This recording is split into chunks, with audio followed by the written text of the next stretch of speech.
হামের উপসর্গে ঢাকায় ও বরিশালে আরও 2 জনের মৃত্যু হচ্ছে। এ নিয়ে মৃত্যুর সংখ্যা দাঁড়ালো 585 জনে। এখনও ঢাকা ও ঢাকার বাইরে বিভিন্ন বিভাগে হামে আক্রান্ত হয়ে হাসপাতালে ভর্তি রোগীর সংখ্যা বাড়ছে। উপসর্গ নিয়ে এক হাসপাতাল থেকে অন্য হাসপাতালে ছুটছেন রোগীর স্বজনরা। চিকিৎসকদের পরামর্শ, টিকা গ্রহণের পাশাপাশি আক্রান্ত রোগীকে পর্যাপ্ত বিশ্রাম, পুষ্টিকর খাবার এবং প্রচুর তরল পানীয় গ্রহণ করতে হবে। 2 মাস ধরেই দেশে বাড়ছে হামের প্রাদুর্ভাব। শরীরে উপসর্গ নিয়ে প্রতিদিনই হাসপাতালে ভর্তি হচ্ছে শিশুরা। তাদের থেকে সংক্রমিত হচ্ছেন অভিভাবক ও স্বজনরাও।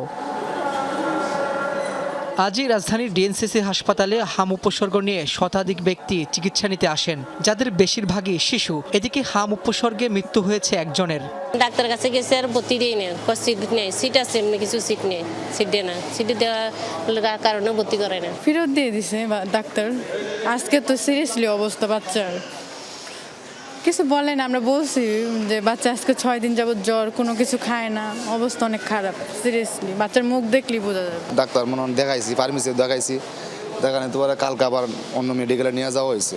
পরে আর কেজি মেডিকেল থেকে তারা বলছে এনে হইব না, অন্য মেডিকেলে নিয়ে আসো। জ্বরটা থেমে থেমে উঠে, তা এখনো এই অবস্থায় আছে।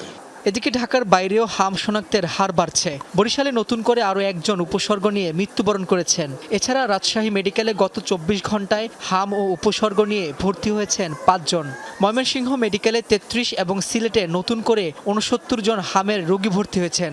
পরে তাপ 4 দিন হয়েছে তাপ, কিন্তু এগুলো বাইরে হয়েছে না। সন্ধ্যার সময় কালকে বিকালে বাইরে করছে।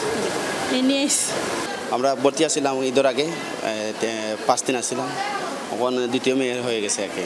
চিকিৎসকরা জানিয়েছেন, শিশুর রোগ প্রতিরোধ ক্ষমতা কমে যাওয়া এবং পুষ্টির অভাব সহ নানা কারণে হাম আক্রান্তের সংখ্যা বাড়ছে।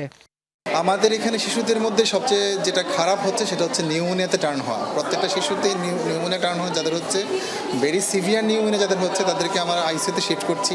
তাদেরকে একটু খারাপ হয়ে যাচ্ছে, ভেন্টিলেশনও লাগছে, এরকম হচ্ছে।